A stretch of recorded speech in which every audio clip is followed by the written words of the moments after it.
Hello everyone. The question is if 2x plus 9 upon में x plus 1 is greater than equals to 8, then number of positive integral value assumed by 12x will be. ठीक है, सबसे पहले हम इस inequality को solve करते हैं, x के टर्म में इसका रेंज निकालते हैं. ठीक है, कितना हो जाएगा 2x प्लस 9 अपॉन में x प्लस 1. सबसे पहला टास्क आपका क्या रहता है कि इनइक्वालिटी के आरएचएस में जीरो बनाना है. जीरो बनाने के लिए -8 को एलएचएस में ट्रांसफर कर देंगे. It will become -8 and greater than equals to 0. ठीक है, 2x plus 9 minus 8x plus में 8 अपॉन में कितना हो जाएगा x plus 1 that is greater than equals to 0 and 2x plus 9 minus 8x minus 8 upon में x plus 1 greater than equals to 0. It will become minus 6x plus 1 upon में x plus 1 that is greater than equals to 0. ठीक है, next आपका जो task है वो ये है कि आपको एलएचएस सॉरी डिनोमिनेटर में आपको परफेक्ट स्क्वायर बनाना है. क्यों? क्योंकि हम डिनोमिनेटर में अगर x प्लस 1 ही रहेगा केवल तो हम मल्टीप्लाई नहीं कर सकते उसका जीरो में, क्योंकि हमें नहीं पता x पॉजिटिव है या फिर नेगेटिव है. अगर x नेगेटिव हो तो हमें साइन चेंज करना पड़ेगा. तो इसीलिए जब भी आपको डिनोमिनेटर में लीनियर एक्सप्रेशन मिले तो आपको क्या करना है, न्यूमरेटर और डिनोमिनेटर में उसका मल्टीप्लाई करना है. ठीक है, it will become x plus 1 and minus 6x plus 1 upon में x प्लस 1 का whole square that is greater than equals to 0. अब x प्लस 1 का होल स्क्वायर हमें पता है पॉजिटिव वैल्यू ही रहेगा. ठीक है, जब भी पावर इवन है, ठीक है, तो वो हमेशा पॉजिटिव वैल्यू ही आएगी उसकी. और जब हमें पता है ये पॉजिटिव है तो मल्टीप्लाई कर लेंगे इसको जीरो से. लेकिन जब हम इसका मल्टीप्लाई करेंगे तो ध्यान रखना x can not equals to -1. ठीक है, x -1 नहीं हो सकता. ठीक है, क्योंकि अगर -1 होगा तो डिनोमिनेटर में जीरो बन जाएगा.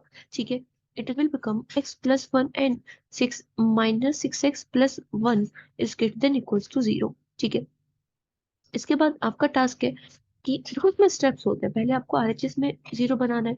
देन इसके बाद में आपको लीनियर एक्सप्रेशन अगर डिनोमिनेटर में मिल रहा है तो आपको उसका परफेक्ट स्क्वायर बनाना है. अगर आपको x का कोफिशिएंट नेगेटिव मिल जाता है तो आपको उसको पॉजिटिव बनाना होता है. नेगेटिव मतलब सॉल्व तो हो जाएगा, लेकिन हम अपने कन्वीनियंस के अकॉर्डिंग देखेंगे तो इजी रहेगा कैलकुलेशन.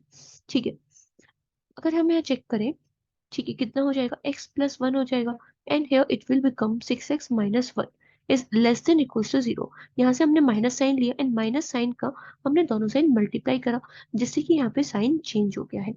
ठीक है, जिससे कि यहाँ पे साइन चेंज हो गया. अब नेक्स्ट करते हैं. अब हम हमारे पास एक लीनियर एक्सप्रेशन का प्रोडक्ट में फॉर्म वो मिल गई. ठीक है, इसमें हम क्या करते हैं, अब इसके बाद हमें क्रिटिकल पॉइंट निकालने होंगे. क्रिटिकल पॉइंट यहाँ पे क्या होगा, that is -1 and x will B 1/6. यहाँ पे एक क्रिटिकल पॉइंट होगा. इसको प्लॉट करते हैं नंबर लाइन पे. That is -1 and 1/6. आरएचएस से स्टार्ट करना है, plus minus plus less than zero हो रहा है, इसका मतलब नेगेटिव वाला एरिया उसमें हम सेटिस्फाई करेगा. ठीक है, इसमें हम नेगेटिव वाला एरिया लेंगे. इसका मतलब क्या हुआ कि ये 1/6 है. ठीक है, x will lie between 1/6 and that is -1. क्योंकि यहाँ पे less than and equals to है तो हम यहाँ पे भी less than and equals to लेंगे, लेकिन -1 के साथ नहीं लेंगे क्योंकि x -1 नहीं हो सकता. ठीक है, तो x will be less than equals to 1/6 and greater than -1. हमें क्या चाहिए, हमें तो 12x चाहिए. 12x के लिए मल्टीप्लाई कर देते हैं. It means it will become -12 will be less than x. 12x होगा -12. ठीक है, -12x. सॉरी, एक मिनट रुको, उसको दोबारा से ना, जस्ट अ मिनट. ठीक है, इसको यहाँ पे पहले हम 12 से मल्टीप्लाई करेंगे. ठीक है, it will become -12 12x and will be less then 2. इसका मतलब 12x की जो वैल्यू लाई कर रही है वो 2 और -12 के बीच में लाई कर रही है. ठीक है, यहाँ पे तो इक्वल्स टू है लेकिन यहाँ पे इक्वल्स टू नहीं है. हम यहाँ पे इक्वल्स टू बना लेंगे. केवल हमें तभी कर सकते हैं जब हमें इंटीग्रल वैल्यू फाइंड आउट करनी हो. ठीक है, तो -12 से बड़ा. ठीक है, जो क्लोज हो माइनस मतलब हमें क्या करना है, 12x ग्रेटर देन है -12 से, मतलब -12 से बड़ा है. ठीक है, इसका मतलब हमें -12 से थोड़ा उससे बड़ा वैल्यू करना है जिसमें सेटिस्फाई हो जाए. We will take -11. ठीक है, -11 12x एंड. ठीक है, जैसे कि अगर आपके सामने होता है यहाँ पे 4 इज लेस देन x. ठीक है, यू कैन राइट, अगर आपको गिवन है x इज ग्रेटर देन 4 तो you can write x is greater than equals to 5. आप इसको x is greater than equals to 5 लिख सकते हो. ठीक है, जब भी आपको बोला जाता है x is greater than 4 you can write x is greater than equals to 5. क्योंकि इसने बोला है कि हमें, लेकिन ये तभी पॉसिबल, तभी आप लिख सकते हो इस फॉर्म में, इसको चेंज तभी आप कर सकते हो जब x क्या है, इंटीजर है.